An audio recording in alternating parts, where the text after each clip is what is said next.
घर का छोटा या बड़ा होना या फिर उसमें सामान का ज़्यादा या कम होना एक औरत की सलीकामंदी और समझदारी का सबूत नहीं है, बल्कि एक औरत के पास अगर छोटा सा भी कमरा है ना, उस छोटे से आशियाने को भी उसने अपनी मोहब्बत और खलूस से पाला हुआ है ना। जी हाँ, यहाँ मैं वर्ड यूज़ करी हूँ, पाला हुआ, क्योंकि हम अपने घर को पालते हैं। एक औरत अच्छे तरीके से जानती है कि उसने अपनी रूटीन को किस तरीके से सेट करना है कि ना सिर्फ वो अपने घर के लिए टाइम निकाल सके, बल्कि अपने फैमिली मेम्बर्स के लिए भी ढेर सारी खुशियाँ समेट सके और बिखेर सके।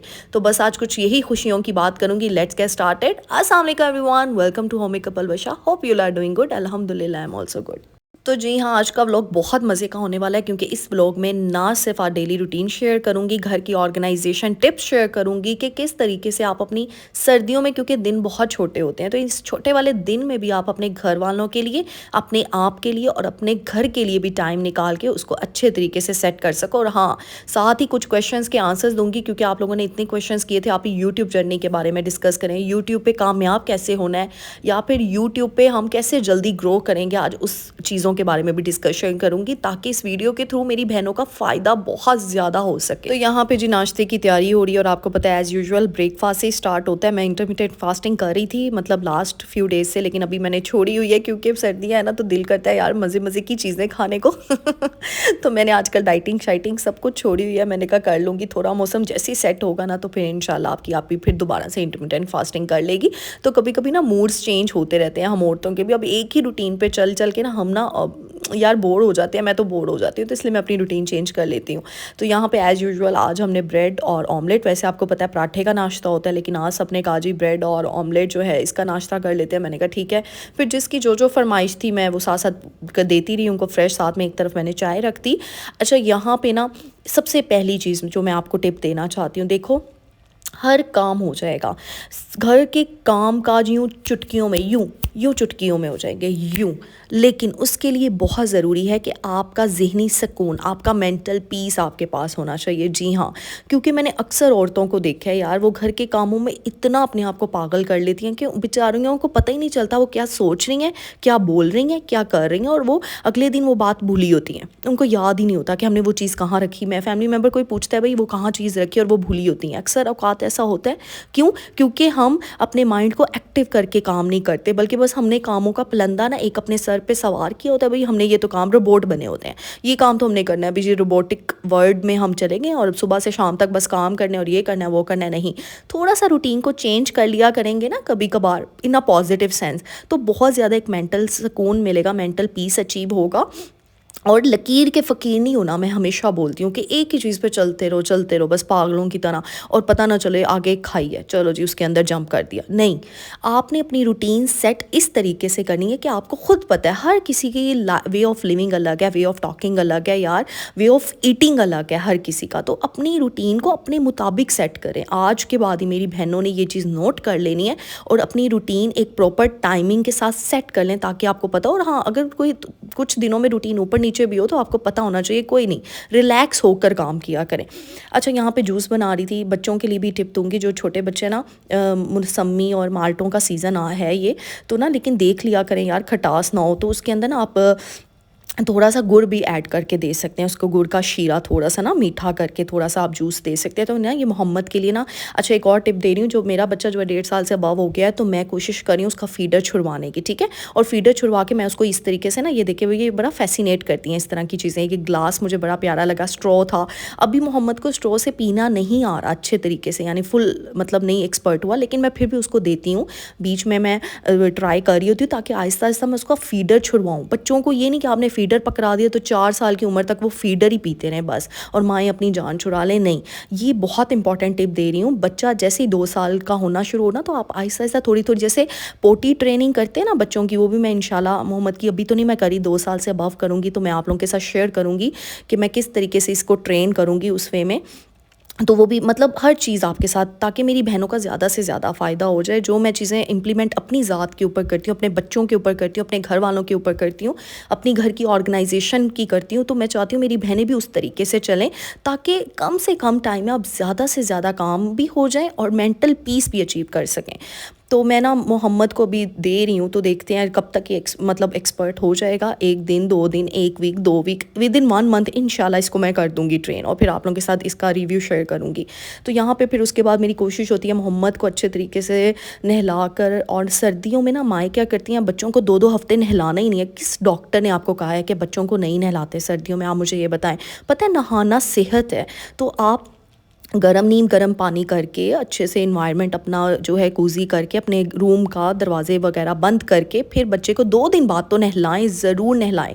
मैं मोहम्मद को गर्मियों में रोज़ नहलाती थी, सर्दियों में मैं 2 दिन बाद नहलाती हूँ, बट मैं मतलब नहलाती ज़रूर हूँ, हफ्ते में 3 दफ़ा या 2 दफ़ा मस्ट होता है मेरा। तो इस तरीके से ना बच्चों को भी अंदर ना एक फीलिंग आती है साफ़ सुथरेपन की, एक हाइजीन मेंटेन रहती है उनकी, बचपन से ही उनको आदी बना लें। हाँ, लेकिन कवर करके रखना है, ऐसे नहीं छोड़ देना। और फिर मैं क्या करती हूँ, मोहम्मद को जैसे ही नहलाया उसकी मैंने टाइमिंग रखी है 1 बजे तक की, फिर वो उसको 2 बजे सुला देती हूँ। जैसे ही वो, और फिर वो 1 घंटा सोता है तो चलो एटलीस्ट तब तक वो गर्माइश में ही होता है। और फिर जैसे ही उठता है तो मैं इसको कवर करके बाहर लेकर आती हूँ। और बच्चों को नीम गर्म दूध उस टाइम पे दे दें। नहलाकर जैसे ही निकले मैं मोहम्मद का फीडर रेडी करती हूँ, उसको नीम गर्म दूध थोड़ा सा देकर उसको सुला देती हूँ।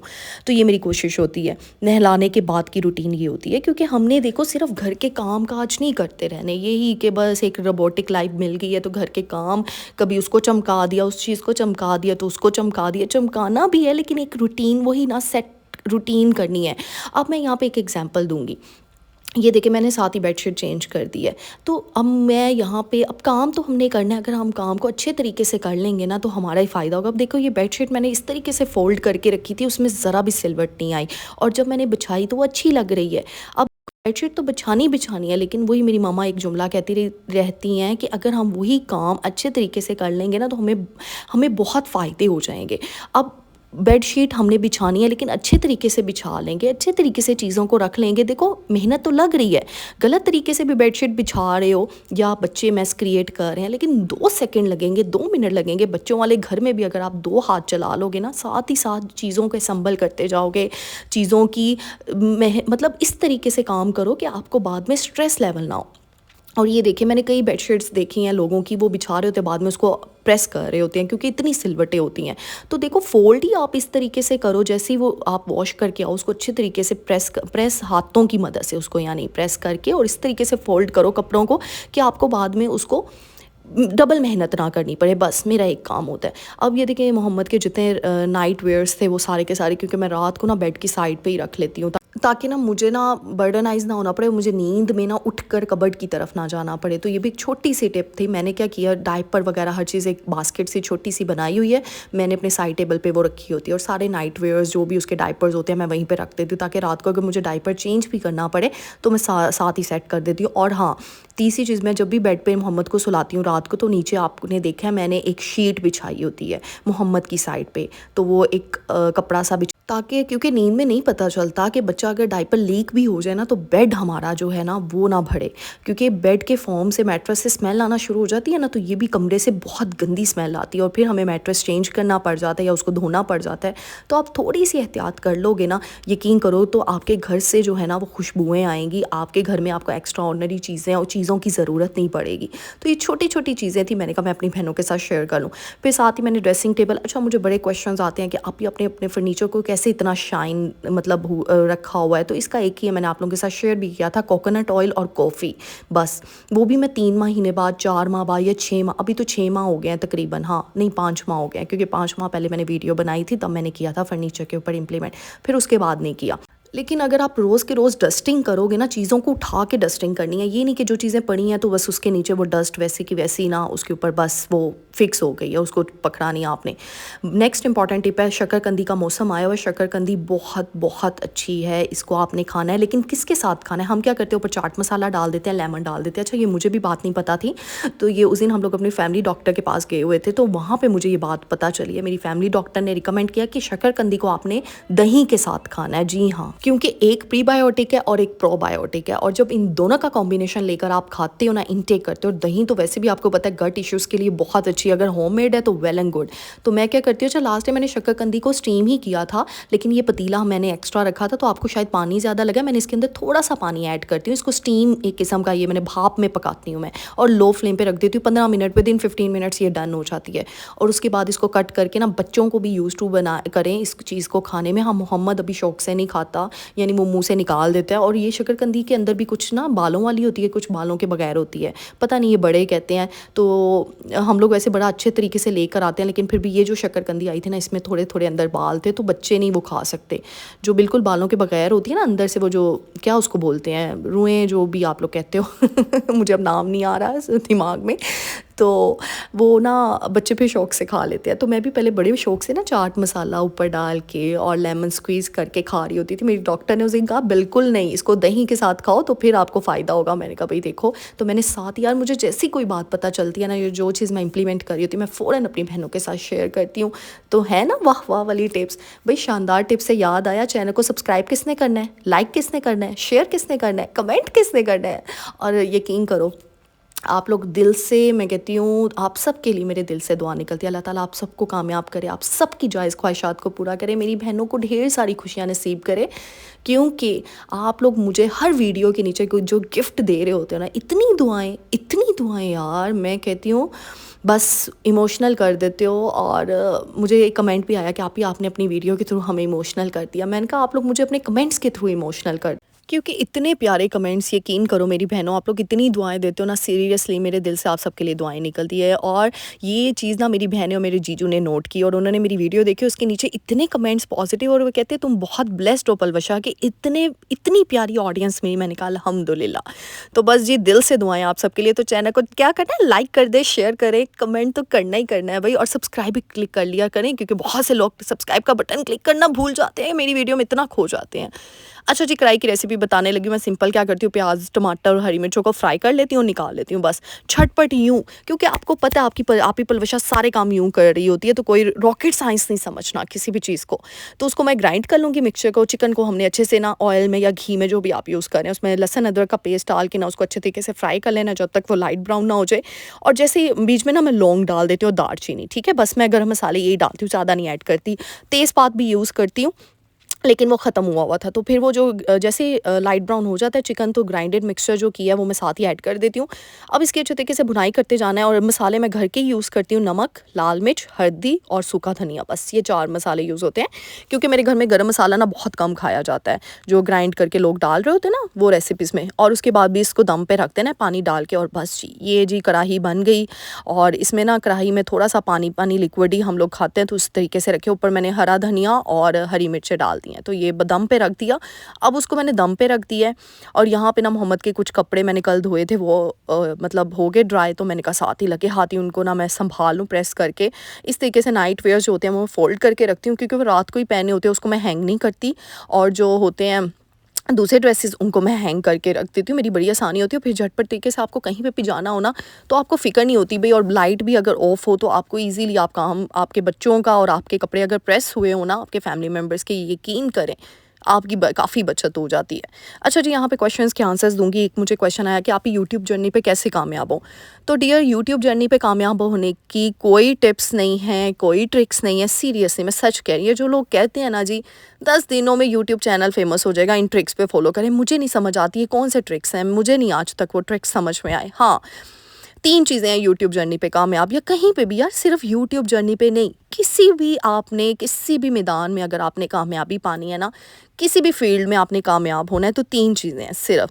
एक हार्ड वर्क है, जी हाँ, पहली चीज़ है हार्ड वर्क, मेहनत। क्योंकि अल्लाह सुब्हान ताला का भी वादा है, वो मेहनत का सिला ज़रूर देते हैं, तो इसलिए मेहनत जारी रखनी है अपनी। दूसरी चीज़ कंसिस्टेंसी, अपने काम के साथ कंसिस्टेंट रहना है। अब यहाँ पे एक एग्जांपल दीजिए, देखिए मोहम्मद ने ना ये मेरा स्टैंड तोड़ दिया था, यकीन करो। फिर मैंने वीडियो जिस तरीके से बनाई है ना, बच्चे का भी कसूर नहीं था, गलती मेरी थी कि मैंने सही से रखा नहीं हुआ था। मुझे पता भी है मोहम्मद आ रहा है और मैंने इसको ठीक तरीके से रखा नहीं हुआ, और एकदम से बेचारे का हाथ ही लगा और वो नीचे ठुश लेकिन अब मैं क्या करती भई, अब मेरे पास 2 ऑप्शन थे, या तो मैं बैठ जाती रोना रोती, भई मेरे पास तो स्टैंड ही नहीं है, मैं वीडियो कैसे बनाऊँगी मुझे नहीं पता।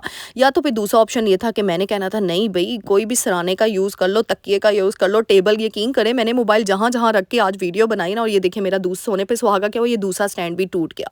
ये ना छोटा-सा स्टैंड है, ये ना वैसे फ़िज़ूल ही मैंने लिया था, पैसे मेरे वेस्ट हुए, कोई काम का नहीं था, और इतना लाइट वेट था ना कि वो ऐसे मतलब किचन में ही ना थोड़ा-सा टिल्ट हुआ और उसका ऊपर वाली चीज़ गिर गई, और मेरा मोबाइल को भी खतरा था, तो इसलिए अब मैं यूज़ नहीं करती इस चीज़ को।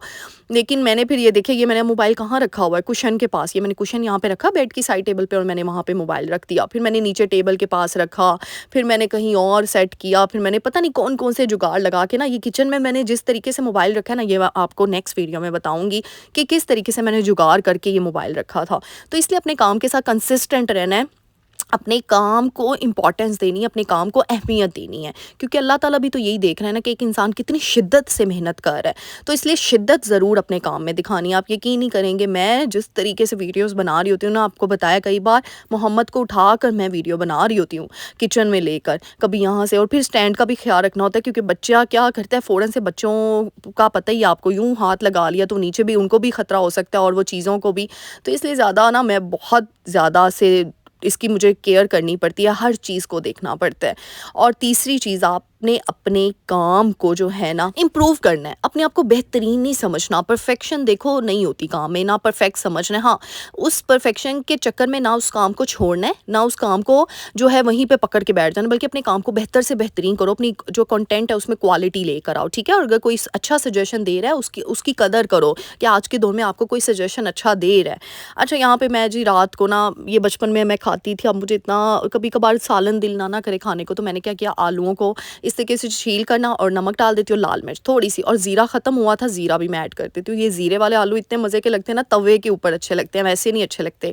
और ये जो थोड़े-थोड़े से क्रिस्पी-क्रिस्पी होते हैं ना, ये जान के मैं करती हूँ, और इतना मज़ा आता है ना इसको खाने का। तो बस ये बचपन के दिन याद आ जाते हैं, लेकिन साथ-साथ डाइजेस्टिव सिस्टम को भी अच्छा रखना है, साथ चटनी का भी यूज़ करती हूँ। तो बस जी यही चीज़ें हैं जो आपकी लाइफ में खुशियाँ ढेर सारी और आपको मेंटल पीस देती हैं। तो बस जी अपने मेंटल पीस पे वर्क करें, अपना ज़हनी सुकून पाएँगे ना, तो हर चीज़ टाइम पे होगी। उम्मीद करती हूँ आज की वीडियो पसंद, जाते-जाते मेरे चैनल को लाइक कर दे, शेयर कर दे, सब्सक्राइब कर दे, कमेंट भी कर दे। भई ढेर सारी दुआएँ आप सबके लिए। मिलते हैं नेक्स्ट वीडियो में, टिल देन अल्लाह हाफ़िज़।